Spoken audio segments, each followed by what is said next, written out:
It's October now, you know what that means. Nothing happened. Oh, finally, the spell wore off. This form is too low quality. Much better. A few weeks ago, I asked for suggestions of what to draw for my 500 subscriber special, with the condition that the suggestion must be accompanied by an interesting fact relating to it. What I got was a shoebill stalk, a burrowing owl peeking out from a hole, a seahorse, a beagle wearing a sombrero, and a Sinosopteryx.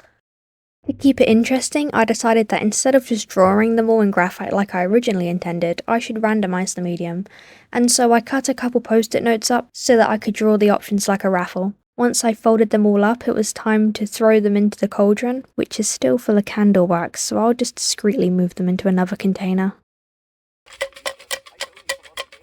After a full minute of violently shaking the bottle like my neurodivergent self was holding a milkshake labelled Shake Well, I suddenly remembered what I was supposed to be doing and drew my first lot.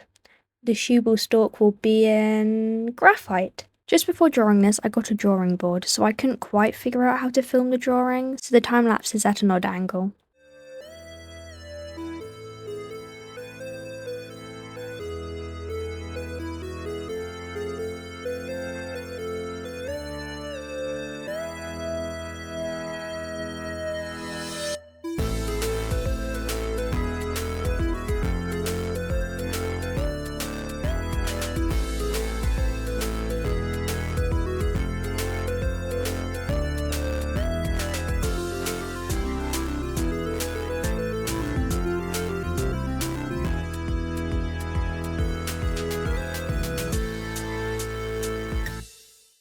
One down, 4 to go.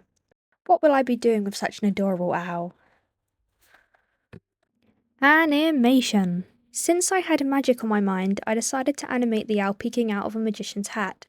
I planned the animation in 2 parts and didn't end up recording the whole drawing process as I kept forgetting to press record, and also it would have been hours upon hours of footage, and my poor laptop's barely holding on as is.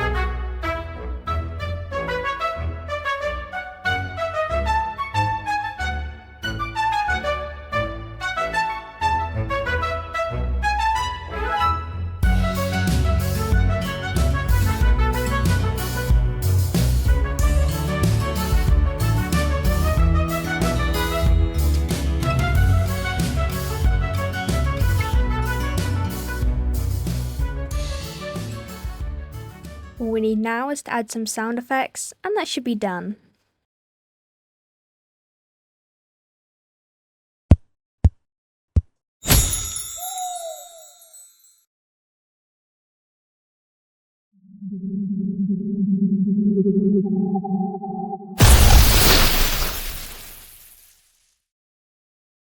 We are flying through these suggestions. What's next? Ah yes, the seahorse, and this one will be done in watercolour and pencil. Let me just pause the video for a second and just say that I spent over an hour looking for a seahorse picture to paint that wasn't AI. In the end, I went down a rabbit hole of different seahorse species and eventually found a photo of a leafy sea dragon on Pinterest.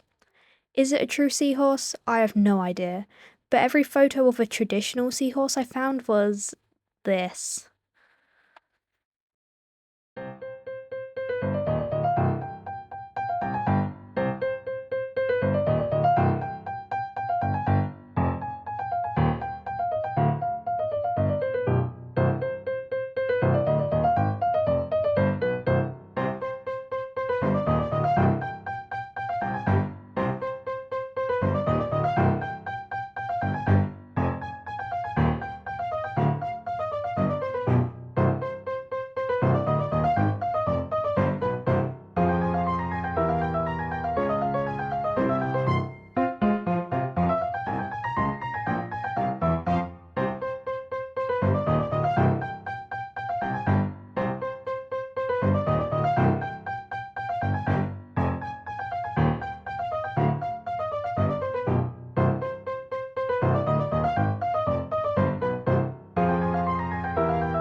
more to go, and the beagle wearing a sombrero will be drawn, hurry up, digitally.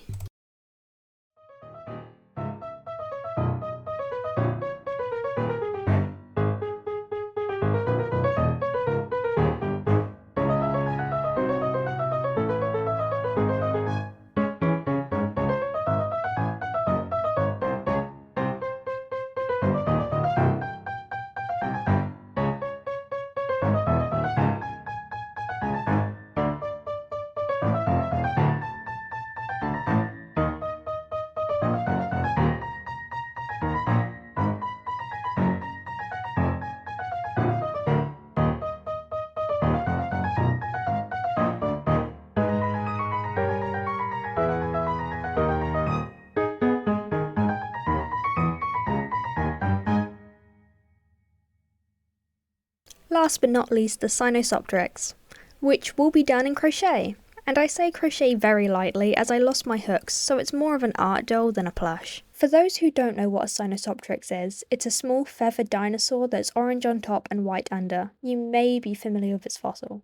The patterning is not only cool, but is for camouflage and is called counter shading. How is it camouflage, you may ask? Well, even though it's striking to our eyes, which have evolved to see orange, it's still effective in the way that tigers are bright orange, yet they are still proficient hunters. There's more to it than that, but I can't remember it all right now. I drew a few sketches of it on orange paper and cut them out to have the idea of scale. The head was sculpted out of clay. I went for a generic triangle-ish head, as I wanted it to be simple and cute. I created the skeleton out of gauge wire as I wanted the doll to be posable. The main piece that acts like a spine, spanning from its head to its tail, was reinforced by twisting two pieces together. When attaching the limbs, I stuck clay in between them to hold them into place. I know what you're thinking. How are you going to make a little thing about thing? Yarn. And yarn. And ground turmeric. I wrapped some fluffy yarn around the skeleton to test whether I could. It seemed good and the yarn stayed on fine without the main thread being visible. I did have to wrap the yarn around some areas to bulk it up. It was quite loose and airy. To fix this, I used some fluffy yarn to build up the shape how I wanted it before adding a fluff. I then mixed turmeric and water in a paint pot and soaked some test strands in it. My reasoning was that I couldn't use paint to colour it as it would make the fur rough and horrible, and if I couldn't paint it, I could dye it. I had nothing to dye it with, however, and went for the next best thing, intentionally staining it. The clay tended to crumble and didn't give enough flexibility, so I pulled it all out and instead blobbed hot glue where the legs and arms were, making sure not to put it further on the spine than necessary. I also glued the head on, but the glue kept cooling too quickly, and so I had to rip it off and reattach the head. Next, I built up the body and sculpted little shoes so that he could stand up on his own. I then attached the fluffy yarn to him. He was a little too puffy, so I trimmed him down with fabric scissors.